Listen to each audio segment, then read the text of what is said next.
नमस्कार, दिन भर की खबरों में सबसे पहले नजर डालते हैं आज के मुख्य समाचारों पर। दोपहर के वक्त नहीं करेगी बिजली, मंत्री ने दिए अफसरों को सख्त निर्देश। राज्य सरकार रोकेगी पंजाब से आने वाले गंदे पानी को, राज्य करेगी बादल से बात। सड़क बनाने में लीपापोती का आरोप, कामरेडों ने किया प्रदर्शन। गिरफ्तारी देंगे बजरंग दल के कार्यकर्ता पल्लूदेव गोविश की हत्या का विरोध। अब समाचार विस्तार से। खुश हो जाइए क्योंकि सरकार आपके द्वार आ चुकी है।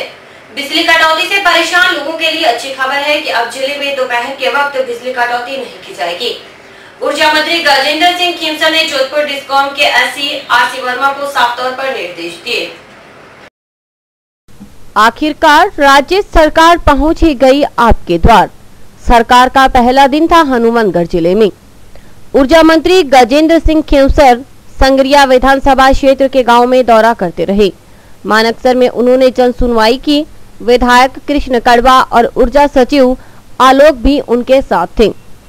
मंत्री ने अपनी बात शुरू करते हुए कहा कि सरकार आपके द्वार अभियान के तहत किन 16 बिंदुओं की सुनवाई होगी। करीबन 16 बिंदु हैं जिसमें आपके सड़क, पानी, बिजली, ऐसे हर गांव के 5 प्रमुख मुद्दे होते हैं। शिक्षा, सड़क, पानी, रोड और स्वास्थ्य, हॉस्पिटल। और उसके बाद में नरेगा का मामला है और ये सब चीजें छोटी मोटी आ जाती हैं। ऊर्जा मंत्री ने लोगों से कहा कि वे सुनवाई की शुरुआत खुद अपने महकमे से संबंधित समस्याओं से करना चाहते हैं। उन्होंने पूछा कि आखिर उनके क्षेत्र में कितने घंटे बिजली उपलब्ध होती है। जब कुछ लोगों ने ना में सिर हिलाया तो उन्होंने कहा कि सरकार 24 घंटे बिजली उपलब्ध करवाने की तैयारी में जुटी है। इसके लिए बिजली तंत्र को मजबूत करने का काम चल रहा है। आप ये बताएं कि बिजली में आपको लगभग कितने घंटे, घरेलू बिजली कितने घंटे मिलती है दिन में? 20 घंटे 22 घंटे आ रही है कि नहीं आ रही है?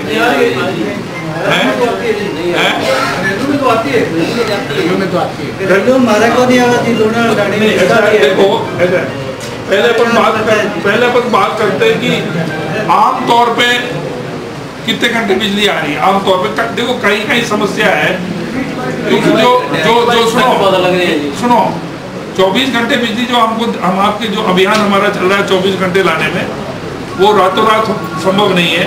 हमारी कई लाइनें हैं, हमारे कई खंभे हैं, हमारे कई ट्रांसफॉर्मर्स हैं, कई चीज़ें जो है हमें ठीक करनी है, दुरुस्त करने हैं, जिनमें हम अभी लगे हुए हैं। तो ये अचानक नहीं होगा, धीमे धीमे सुधार होता जाएगा। आपके हर महीने आप महसूस करोगे सुधार का। आम तौर पे कितने 20-22 घंटे तो बिजली आ रही है आम तौर पे। पब्लिक के बीच आने के बाद मंत्रियों और एसी वाले दफ्तरों में बैठने वाले अफसरों को भी गर्मी का एहसास होने लगा। तभी तो बिजली मंत्री गजेंद्र सिंह ने जोधपुर डिस्कॉम के अधिकारियों को दो टूक कहा कि रखरखाव के लिए भी खासकर दोपहर के वक्त बिजली कट न लगाएं। और एक्शन साहब, इस गर्मी के अंदर कृपा करके ये जो 3-4 दोपहर के घंटे हैं ना गरम, उसमें अगर आपको शटडाउन भी लेना है तो आप उसको टाल के लो, सुबह लो, जल्दी लो, आगे पीछे कर। और आपके जो है एडवर्टीजमेंट निकाल रहे हो आप? हाँ जी, सिटी में तो निकाले, सब ग्रामीण में ग्रामीण में भी डालो ना, बिल्कुल ग्रामीण में करते हैं। क्यों नहीं निकाल रहे हो? Has the order not followed then? बिल्कुल है सर, इनको आप इसको कर लीजिए ना भाई, इसमें क्या दिक्कत है? देखो आप हमारे यहाँ अगर कोई रिपेयर कर रहे हो, हमें जानकारी होगी तो दिक्कत नहीं आएगी। कुछ लोगों ने स्वास्थ्य केंद्र पर रिश्वतखोरी के खेल की तरफ इशारा किया। इस पर ऊर्जा सचिव आलोक ने स्वास्थ्य कर्मियों का बखूबी बचाव किया और उल्टे ग्रामीणों को सुझाव देने लगे कुछ इस तरह। वो कहते हैं सरकार 1200 रुपए देती है, वो डॉक्टर कहते हैं मेरे खुद के रूम में दो। फिर अगर उसको अंडरग्राउंड उसके घर जाके 25-30 रुपए दे दें तो वो उसी दिन ही उसको डिलीवरी करवा देते हैं। चाहते क्या हो आप ये बताओ ना? आप कहना चाहते हो कि जननी सुरक्षा योजना के तहत जब आप जाते हैं तो वहाँ आपको जो 1500 रुपए मिलते हैं अपने कि आप 48 घंटे आपको रोकते हैं और आप चाहते हो कि तुरंत जाएं। अगर उनको घर पे पैसे दे दो तो वो उसी दिन। अब आपको मैं सलाह दे रहा हूँ, आप पैसे दे के दोहरी मार खा रहे हो।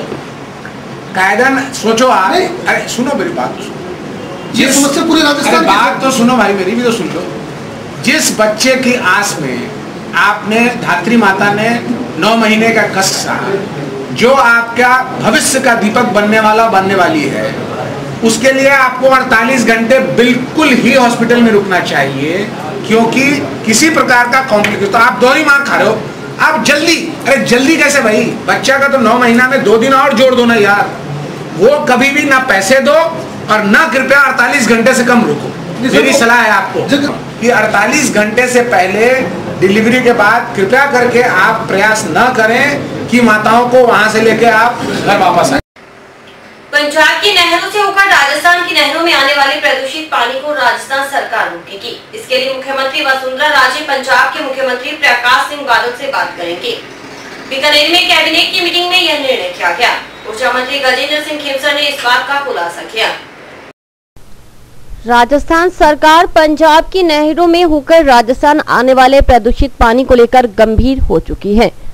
बीकानेर में गुरुवार को हुई कैबिनेट की मीटिंग में यह मसला उठा तो खुद मुख्यमंत्री वसुंधरा राजे ने अपने स्तर पर पंजाब के मुख्यमंत्री प्रकाश सिंह बादल से बात करने का भरोसा दिलाया।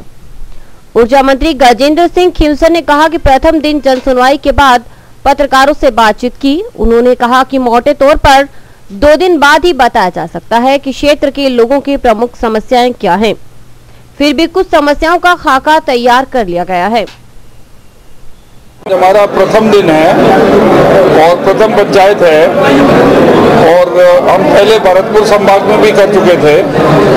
अब कई समस्याएं जो है उस संभाग की और संभाग की अलग अलग हैं और अब हम जाके इंस्पेक्शन करेंगे। यहाँ पर थोड़ा कैनाल पानी का मामला आया, बिजली के बारे में कोई ज़्यादा समस्या नहीं थी क्योंकि यहाँ पर ट्यूबवेल आपके नहीं है, या ट्यूबवेल से वहाँ समस्याएं ज़्यादा हैं। शुरुआत है, पहला दिन है, पहली पंचायत है।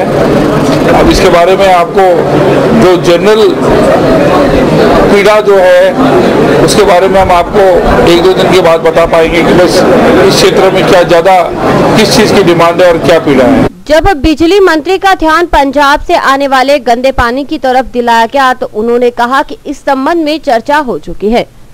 खुद मुख्यमंत्री वसुंधरा राजे पंजाब के मुख्यमंत्री से बात करेंगी। बीकानेर में हुई कैबिनेट की मीटिंग में यह मामला उठा था। कल माननीय मुख्यमंत्री जी भी मेंशन कर रहे थे हमारी कैबिनेट मीटिंग में, पंजाब सरकार से फिर दोबारा निवेदन किया जाएगा कि ये समस्या का हल किया जाए। कल ये इसके बारे में चर्चा हुई थी। लोगों के बीच आने से पहले हमें इसका ध्यान है, इसका CM to CM बात करेंगे। ऊर्जा मंत्री ने कहा कि 24 घंटे बिजली देने के लिए सरकार तैयारी कर रही है। हनुमानगढ़ जिले में तकरीबन 22 घंटे तक बिजली दी जा रही है। 2 घंटे के अंतर को खत्म किया जाना ज्यादा मुश्किल नहीं। इसके लिए तंत्र को मजबूत करने का काम चल रहा है। हम तो 24 घंटे बिजली देने का वादा कर रहे हैं और ये वादा निभाने के लिए हमें थोड़ा समय चाहिए पड़ेगा क्योंकि हमारा जो डिस्ट्रीब्यूशन और ट्रांसमिशन सिस्टम है उसको दुरुस्त करना है, उसको उस लायक बनाना है कि 24 घंटे बिजली ले पाए। लेकिन इस पंचायत के अंदर जो चर्चा हुई है, किसी ने ऐसी कोई बिजली के बारे में दिक्कत महसूस नहीं करी है और खुद ही लोग कह रहे हैं कि भाई लगभग 22 घंटे बिजली मिल रही है। 22 घंटे बिजली इनको मिल रही है और 24 घंटे का हमारा जो गोल है उसमें ज्यादा अंतर नहीं है।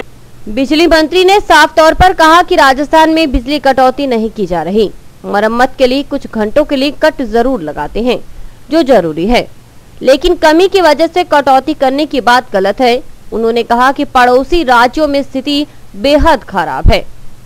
बिजली की राजस्थान भर में कोई कटौती नहीं है। आपके पड़ोस में जितने भी प्रदेश है वो गर्मी में जूझ रहे हैं, उनमें कटौती हो रही है, लेकिन राजस्थान एक प्रदेश है जहाँ कोई कटौती नहीं है। तो ये कटौती का आप शब्द आप इस्तेमाल न करें।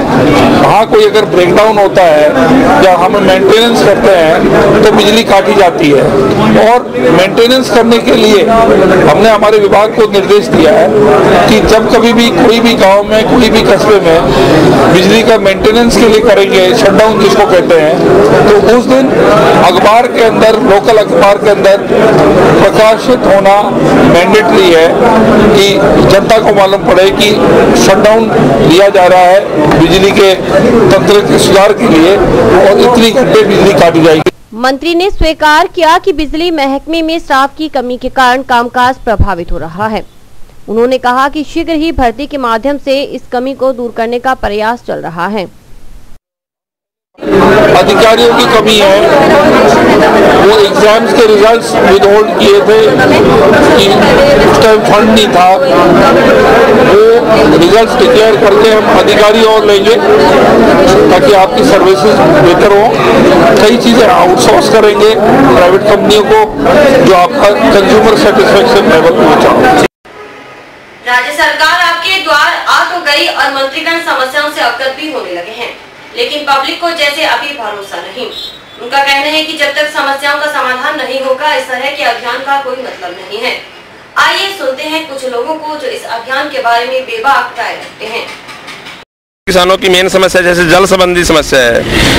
जल संबंधी समस्या के अंदर इंदिरा कैनाल के अंदर खरा सिस्टम के 19 गांवों को जो पानी दिया जा रहा है वो सिस्टम के हिसाब से पॉन्ड मेंटेन सही नहीं होने के कभी कभार नहरों किसानों की बारियां पिट जाती है, तो उसके लिए लिफ्ट सिस्टम का समाधान का हमने सरकार से मांग की है। उसके बाद में विद्युत संबंधी समस्या है। 2009 की मार्च तक की अभी तक फाइलें जमा और अपने पेमेंट जमा करवा रहे हैं किसानों से, जबकि 2014 तक सामान्य श्रेणी के लंबित पड़े हैं। तो हम सरकार से ये मांग करते हैं कि किसानों को सामान्य श्रेणी के कनेक्शन शीघ्र स्वीकृति देकर उनको जारी किया जाए।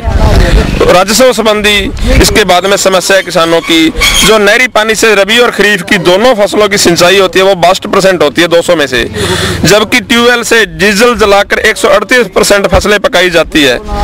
तो उसी हिसाब से जो किसानों से अभियाना वसूल किया जाता है तो वो किसानों को आर्थिक नुकसान होता है। एक तरफ तो वो बिजली का बिल भरते हैं, ट्यूबवेल से डीजल की खपत होती है। तो इसकी सरकार से ये हम चाहते हैं कि सिंचित प्रतिशत के आधार पर उनसे अभियाना भरवाकर किसानों को राहत दी जाए। और सबसे बड़ी समस्या किसानों की गेहूं की खरीद से संबंधित है। ये अकेले संग्रिया मंडी के किसानों की समस्या नहीं है, पूरे राजस्थान के किसानों की भारी समस्या है। किसान अपनी खून पसीने से फसल को सींचकर मंडी में बेचने के लिए ले जाता है और मंडी में खरीद की पुख्ता व्यवस्था नहीं होने, गेहूं की जगह की कमी के कारण किसानों द्वारा मजबूरी में सड़कों पर गेहूं डाला जाता है। गेहूं की रखवाली के लिए किसानों को 15 से 20 दिन बैठना पड़ता है। बेमौसमी बरसात के कारण किसानों का गेहूं खराब हो जाता है। इससे तो 50% होगा, कोई ज्यादा नहीं होगा इससे। बस इतने किया कह दूंगा मैं 10,000 रुपया दे दिया क्या तो कौन दीजिए नहीं तो देवांगे तो दोषी भी काम है। काम भी मोदी जी बने, सुंदरा जी बनी है, इन्हें कड़वो जी बने भी हमारे एरिया विकास होना चाहिए, काम होना चाहिए। मैं तो बात कर माने विश्वास अभी होना चाहिए, पर वो हुए को जल्दी विश्वास करांगा। अब अंदर बहुत कुछ लगाए पड़े है, जे था ना खुआओगे तो थाने केस रहो, मार तो लगाए केस रहो। ठीक है भी काम तो मैं भी मेहनत कर मैं भी कह भी काम करांगा और मेगा भी काम हुए वो, पर थोड़ा थोड़ा हुए को जल्दी विश्वास हो सी माने। जब तक ना हो सी जब तक के विश्वास है। कहना आगे घना ही मंत्री है हमारा, तो आगे 10 साल तक रहेगा हमारा गुरजीत सिंह मंत्री। और मैं तो टायर के साथ ये जीपांगा, हमारा तो स्कूल को नहीं हो 10वीं को पीने वाला पानी को नहीं शेरगढ़ जाके दिखाना बांट रहा। समाचार अभी और भी है, देखते रहिए दिन भर की खबरें। Baby happy modern PG college, a brand for quality education द्वारा स्टूडेंट्स के करियर को ध्यान में रखते हुए विभिन्न प्रकार के कोर्सेज करवाए जाते हैं, जैसे MSc, MA, BCA, BBA, BSc, BCom, BA। College में वेल क्वालिफाइड लेक्चरर्स की कड़ी मेहनत से लगातार 3 वर्षों से स्टूडेंट्स ने महाराजा गंगा सिंह विश्वविद्यालय की मेरिट लिस्ट में अपना नाम लाकर शिक्षा के क्षेत्र में एक नया रिकॉर्ड कायम किया। हाय, आई एम नूरजहां, मैं BBA की स्टूडेंट हूँ। मैंने BBA फर्स्ट ईयर में यूनिवर्सिटी में 3rd रैंक प्राप्त किया था। इसका सारा श्रेय मैं अपने मैनेजमेंट और स्टाफ को देना चाहूँगी, जिन्होंने यहाँ पर मुझे इतनी अच्छी फैसिलिटीज़ प्रोवाइड करवा। Simranjeet Kaur, first year I scored 80% marks, and for this I would like to thank for Baby Happy Modern PG College. The environment of this college is very learning and I have learned a lot of during these 2 years. College में corporate world की आवश्यकताओं को ध्यान में रखते हुए समय समय पर करियर गाइडेंस सेमिनार्स और वोकेशनल कोर्सेज आयोजित किए जाते हैं। महाविद्यालय में library, labs wifi, playground, canteen, transport आदि फैसिलिटीज प्रोवाइड की जाती है। संस्था का उद्देश्य स्टूडेंट्स को एकेडमिक्स के साथ साथ एक्स्ट्रा करिकुलम एक्टिविटीज जैसे कल्चरल, स्पोर्ट्स आदि में संपन्न बनाना है। सहारा परिवार की ओर से मिलावट के खिलाफ जंग के लिए सहारा क्यू शॉप अब आपके शहर हनुमानगढ़ टाउन में रोमाना इंटरप्राइजेस पर खुल गया है, जहां पर आपको बिना मिलावट के शुद्ध व अच्छी क्वालिटी के उत्पाद मिलेंगे, जैसे देसी घी, आटा, चाय, चावल, चीनी आदि किराना का सामान, इलेक्ट्रॉनिक्स व जनरल स्टोर का सामान भी मिलेगा। इसके अलावा रोमाना इंटरप्राइजेस में अमूल का आइसक्रीम पार्लर भी है। यहाँ पर अमूल के सभी प्रकार के उत्पाद जैसे आइसक्रीम, दूध, दही, पिज्जा आदि उपलब्ध है। रोमाना इंटरप्राइजेस की अन्य ब्रांचें रोमाना बिल्डिंग मटेरियल और रोमाना प्रॉपर्टी एडवाइजर। संपर्क करें रोमाना टावर, रोमाना कॉलोनी, नजदीक विजय सिनेमा, हनुमानगढ़ टाउन। हमारे यहाँ पर आपको आकर्षक कीमतों पर 32 इंच LED, LCD टीवी उपलब्ध हैं। डीजी वर्ल्ड के शोरूम पर आपको आकर्षक brand Videocon, Sansui, Kelvinator, Electrolux, Philips, Panasonic, Kenstar आदि के होम अप्लायंसेस मिलेंगे। यहाँ पर LED, LCD TV, AC, refrigerator, washing machine, microwave, water heater आदि इलेक्ट्रॉनिक सामान आकर्षक कीमतों पर एक ही छत के नीचे मिलेंगे। डीजी वर्ल्ड पर मल्टीनेशनल कंपनियों के सभी इलेक्ट्रॉनिक्स आइटम उपलब्ध हैं, जिसमें विशेष रूप में कॉपर वाइंडिंग के AC और हार्ड पैनल की बढ़िया LEDयां उपलब्ध है। संपर्क करें DG world, town junction road, Vijay cinema के सामने। मुख्यमंत्री वसुंधरा राजे के आगमन को लेकर शहर को सुंदर बनाने का प्रयास जारी है। अतिक्रमण हटाने के बाद टीबी रोड भले जर्जर नजर आ रही हो, लेकिन PWD ने अब इसकी सुन ली है। लेकिन सड़क बनाने के तरीके पर सवाल उठ रहे हैं, लिहाजा कामरेडों ने प्रदर्शन किया। हनुमानगढ़ की टीबी रोड काफी अरसे से क्षतिग्रस्त है। सड़क पर पत्थर बिछा है, वाहन चालकों को काफी परेशानी हो रही है। अब तक बजट के अभाव में कोई कार्रवाई नहीं हुई। वसुंधरा राजे सरकार आपके द्वार कार्यक्रम बना तो PWD भी जागा। उसकी तंद्रा भंग हुई। अफसरों ने सड़क की सुध लेते हुए पेचवर्क करवाने का निर्णय किया, लेकिन तरीका लोगों को पसंद नहीं आया। लोग मुखर होकर विरोध कर रहे हैं। उन्होंने सड़क के पास ही जमकर नारेबाजी की। जिला प्रशासन मुर्दाबाद, मुर्दाबाद, मुर्दाबाद। राज्य सरकार मुर्दाबाद, मुर्दाबाद, मुर्दाबाद। PWD मुर्दाबाद, मुर्दाबाद, मुर्दाबाद। PWD विभाग मुर्दाबाद, मुर्दाबाद, मुर्दाबाद। राज्य सरकार मुर्दाबाद, मुर्दाबाद, मुर्दाबाद। वसुंधरा तेरी कब्र खुदेगी, आज नहीं तो कल खुदेगी। वसुंधरा तेरी कब्र खुदेगी, आज नहीं तो कल खुदेगी। राष्ट्र प्रशासन मुर्दाबाद, मुर्दाबाद, मुर्दाबाद। हमारी एकता जिंदाबाद, जिंदाबाद, जिंदाबाद। हमारी एकता जिंदाबाद, जिंदाबाद, जिंदाबाद। माकपा नेता बहादुर सिंह चौहान के मुताबिक टीबी रोड की हालत दयनीय है। कई बार नगर परिषद से कहा तो अफसरों ने पल्ला झाड़ लिया। PWD के अफसर ध्यान नहीं दे रहे। अब सरकार के आने की आहट हुई तो लीपा पोती की जा रही है। इससे लोग परेशान हैं और विरोध कर रहे हैं।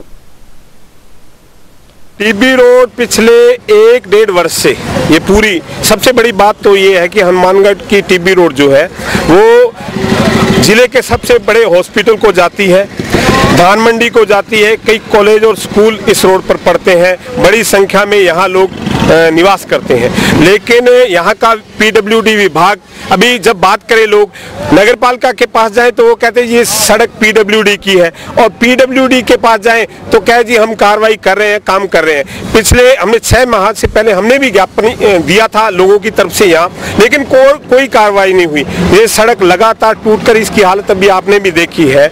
अभी जो सरकार हनुमान बीकानेर संभाग में आ रही है और उसी के तहत हमारा यहाँ का जिला प्रशासन, पीडब्ल्यूडी विभाग और तमाम यहाँ का प्रशासन ये चाहता है कि जो महारानी यहाँ आ रही है, महारानी को दिखाने के लिए ये सिर्फ लीपा पोती हो रही है। और अभी कल से यहाँ मिट्टी गिराई जा रही है और कल भी लोगों ने यहाँ मना किया कि दुकानें, बड़ी संख्या में यहाँ दुकानें हैं, घर भी हैं और मिट्टी इतनी उड़ती है कि सांस लेना मुश्किल हो जाता है। कई लोग लंबे टाइम से यहाँ दमे की मरीज हो गए हैं, तो लोगों का विरोध है कि अगर बनाया जाए तो जल्दी से जल्दी इस सड़क को बनाया जाए, अन्यथा ये जो लीपा पोती हो रही है ये नहीं हम करने देंगे। बरसात हो जाती है और मिट्टी है सारी दुकानों में, कम से कम रोज आधा किलो सब दुकानों में चली जाती है जी। सबसे बड़ी परेशानी ये है, जितनी भी दुकानें हैं हमारी ये पड़ोस वड़ोस में सब की सब मिट्टी भर जाती है। कि आपका विरोध ये हाँ, विरोध है, ये मिट्टी उठाए सड़क बनाई जाए। हाँ, कंप्लीट तैयार करें इनको, सारी को सारी मिट्टी बिल्कुल नहीं डाली जानी चाहिए। पेच वर्क को कर देते हैं, उसके बाद वो उठा देते हैं, उसको फिर छोड़ देते हैं बीच में। जब इस संबंध में सार्वजनिक निर्माण विभाग के कनिष्ठ अभियंता श्रवण भूकर से बात की गई तो उन्होंने कहा कि बजट के अभाव की वजह से दिक्कत आ रही थी। पहले WBM करवाया था लेकिन यातायात के दबाव के कारण वह उखड़ गया। अब फिर बजट आने पर काम होगा। हमने WBM करवाया था तो इस पे कुछ जगह पर ट्रैफिक अधिक होने के कारण उखड़ गया, इस वजह से हम इसकी रिपेयर करवा रहे हैं। इसके लिए WBM के अंदर बाइंडिंग मटेरियल डाल के पानी छिड़कवा के इस पे रोलिंग की जाएगी, उसके बाद इसको सही किया जाएगा। पूरी सड़क का निर्माण नहीं कर रहे जी, नॉन पैचेबल श्रेणी में इसका बजट आने पे इसका पूरी सड़क का निर्माण किया जाएगा। लोगों का कहना यह है कि सरकार आ रही है उस वजह से अब मिट्टी डाल के अपनी मतलब नहीं, सरकार की वजह से नहीं कह सकते जी, ये बात है, ये बात लोगों की प्रॉब्लम है भाई। यहाँ पे WBM उखड़ गया तो कोई पत्थर की ये प्रॉब्लम तो है ही, इस वजह से हम इसकी रिपेयर करवा रहे हैं। इस तरह मिट्टी गिरेंगे आप, उसके बाद तैयारी नहीं करेंगे, मिट्टी उठाकर दुकानदारों को नहीं जी, मिट्टी डाल के पानी वानी डाला जाएगा, इस पे सारा प्रबंध किया जाएगा, ऐसा कुछ नहीं है। राजस्थान राज्य क्रीड़ा परिषद की ओर से खिलाड़ियों को ग्रीष्मकालीन प्रशिक्षण दिया जा रहा है। राजीव गांधी स्टेडियम में भाजपा नेता अमित साहू ने शिविर का आगाज किया। राजीव गांधी स्टेडियम में ग्रीष्मकालीन प्रशिक्षण कैंप शुरू हुआ। भाजपा नेता अमित साहू ने इसका आगाज किया। पार्षद नगीनाबाई भी मौजूद थी। राजस्थान राज्य क्रीड़ा परिषद की ओर से आयोजित कैंप में बास्केटबॉल, हैंडबॉल, जूडो, वॉलीबॉल का प्रशिक्षण दिया जा रहा है। इसमें प्रशिक्षण के तौर पर सोहन सिंह, हरजिंदर सिंह, जगतार सिंह, हरदीप सिंह आदि भाग ले रहे हैं। कैंप में करीब 125 खिलाड़ी भाग ले रहे हैं। खास बात है कि फुटबॉल का प्रशिक्षण उप केंद्र नोहर में दिया जा रहा है। प्रशिक्षक ओम प्रकाश की ड्यूटी लगाई गई है। उप केंद्र का प्रशिक्षण शिविर है फुटबॉल का, वो हमारे नहर बिहानी स्टेडियम में लगा हुआ है, जहां मिस्टर राव हैं नए कोच और ओम प्रकाश जी हैं, वो उसमें अपना सहयोग दे रहे हैं। और बच्चों को इसमें सुबह शाम चने, आंवले और केले वगैरह का अल्पाहार दिया जाता है, जो राज्य सरकार द्वारा मिलता है। पल्लू में गोवंश की हत्या के विरोध में बजरंग दल और विश्व हिंदू परिषद के कार्यकर्ता रविवार को गिरफ्तारी देंगे। जिला संयोजक आशीष पारिक ने पत्रकारों से बातचीत में यह चेतावनी दी। उन्होंने कहा कि प्रशासन इस मामले को लेकर गंभीर नहीं है, ऐसे में मजबूर होकर ये निर्णय करना पड़ा है। पल्लू में गोवंश पर कहर। गोवंश का मामला आस्था से जुड़ा है, लेकिन पुलिस और प्रशासन का रुख सकारात्मक नहीं। यह आरोप है बजरंग दल और विश्व हिंदू परिषद का। जिला संयोजक आशीष पारिक के मुताबिक पल्लू में इतनी बड़ी घटना के बावजूद प्रशासन ने कोई सुध नहीं ली। एसडीएम को ज्ञापन दिया लेकिन किसी ने गंभीरता नहीं दिखाई। गोवंश के हत्यारे अब तक पुलिस की गिरफ्त से बाहर हैं। इस पूरे प्रकरण में विश्व हिंदू परिषद और बजरंग दल की गलती यह है कि वे प्रशासन के सामने सही तरीके से दबाव नहीं बना सके। ऐसे में वे अपनी गलती कबूलते हुए रविवार को भगत सिंह चौक पर गिरफ्तारी देंगे। विश्व हिंदू परिषद बजरंग दल की तरफ से एक प्रेस कॉन्फ्रेंस का आयोजन किया गया था। इसमें हमने जो गौ हत्या से जुड़ा ये मामला था उस पे हमने ये प्रेस कॉन्फ्रेंस की थी। आज से 3 दिन पहले हमने एसडीएम साहब को ज्ञापन दिया था कि 3 दिन के अंदर, आज 2 बजे तक का हमने टाइम दिया था कि 3 दिन के अंदर इस पे कार्रवाई हो और दोषियों को पकड़ा जाए, लेकिन प्रशासन ने इस पे कोई भी सक्रियता नहीं दिखाई। आज भी गौ माता के जो हत्यारे हैं वो खुलेआम घूम रहे हैं। इसलिए हमने बजरंग दल ने ये आज प्रेस कॉन्फ्रेंस आयोजन किया कि हम इसमें उतने ही दोषी हैं, क्योंकि हम भी क्या है कि प्रशासन को इस तरह से इतना नहीं जोर डाल सके, इतना दबाव नहीं बना सके कि वो उन पे कार्रवाई करे। इसलिए हम अपने गुनाह को देखते हुए 22 तारीख को गिरफ्तारी देंगे। विश्व हिंदू परिषद बजरंग दल का हर कार्यकर्ता इसमें हमारे साथ होगा। हम पहले भगत सिंह चौक पर एक बैठक करेंगे और उसके बाद गिरफ्तारी देंगे। और मैडम वसुंधरा जी से भी हमारा मिलने का कार्यक्रम है कि और उन्हें ये याद दिलाएंगे कि आपने विधानसभा चुनावों में ये वादा किया था कि हम जल्द से जल्द राजस्थान में गौ हत्या बंदी का कानून लाएंगे, तो उस पर भी मैडम को ये बताया जाएगा और अन्य मंत्रियों से भी मिला जाएगा। हम क्योंकि गौ हत्या का जो मामला है वो पूरे हिंदू समुदाय की भावनाओं से जुड़ा हुआ है, इसमें कहीं कोई राजनीति नहीं है और हम ये चाहते हैं कि इसको राजनीति की तरह ना लिया जाए, इसको एक दिल से जुड़ा हुए मामले की तरह लिया जाए और जल्दी से जल्दी दोषियों पर कार्रवाई हो। और अभी वक्त है हेडलाइंस का।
सरकारी स्कूलों में कंप्यूटर शिक्षा की स्थिति सुधारने के लिए बेहतर प्रयास हो रहे हैं।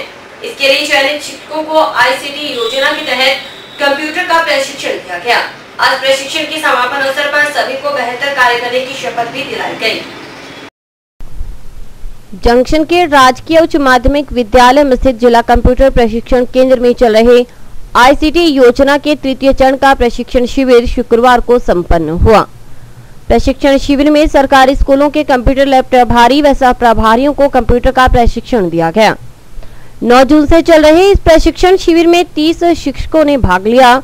मास्टर ट्रेनर मेघराज सहारण व रजनीश गोदारा ने कहा कि सरकारी स्कूलों में कंप्यूटर शिक्षा की स्थिति सुधारने के लिए बेहतर प्रयास हो रहे हैं। इसके तहत चयनित शिक्षकों को कंप्यूटर का प्रशिक्षण दिया गया। 12 दिवसीय शिविर में संभागियों को बेसिक कंप्यूटर व इंटरनेट के बारे में जानकारी दी गई।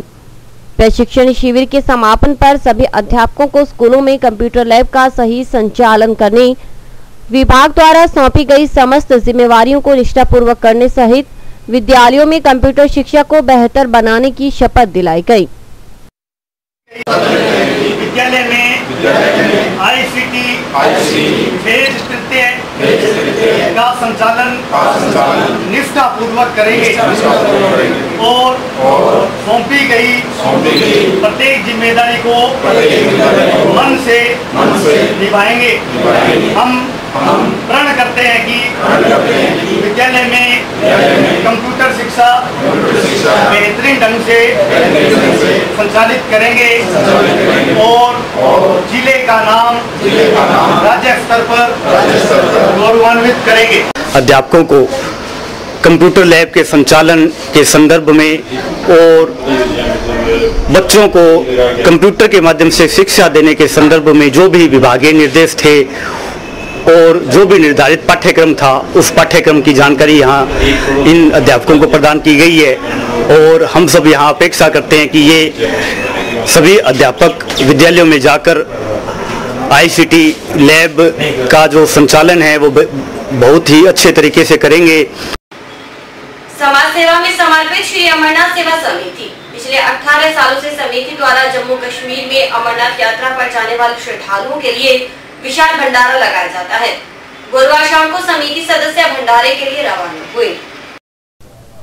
श्री अमरनाथ सेवा समिति का जत्था गुरुवार शाम को जम्मू कश्मीर के लिए रवाना हुआ।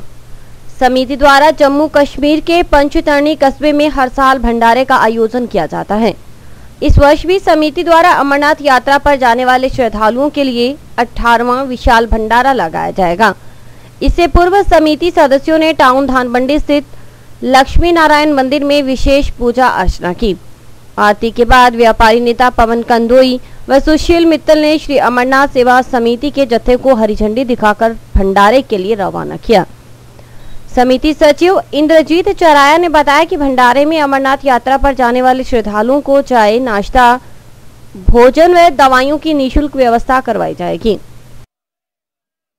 अमरनाथ सेवा समिति द्वारा ये 18वां विशाल भंडारा पंचतरणी में लगाने जा रहे हैं। शहर निवासी आज के इस कार्यक्रम में Pawan ji Kandoi, fruit grain merchant association ने एवं सुशील जी मित्तल, अन्य मेरे साथियों ने, अन्य व्यापारी बंधुओं ने हरी झंडी देकर इसे रवाना किया है। ये पंचतरणी में लगने वाला 18वां भंडारा है। इस भंडारे में अमरनाथ यात्रा पर आने वाले यात्रियों के लिए खाने पीने में रहने की व्यवस्था की जाती है। और इसी के साथ समाचार समाप्त हुए। रोजाना देखते रहिए समाचार। नमस्कार।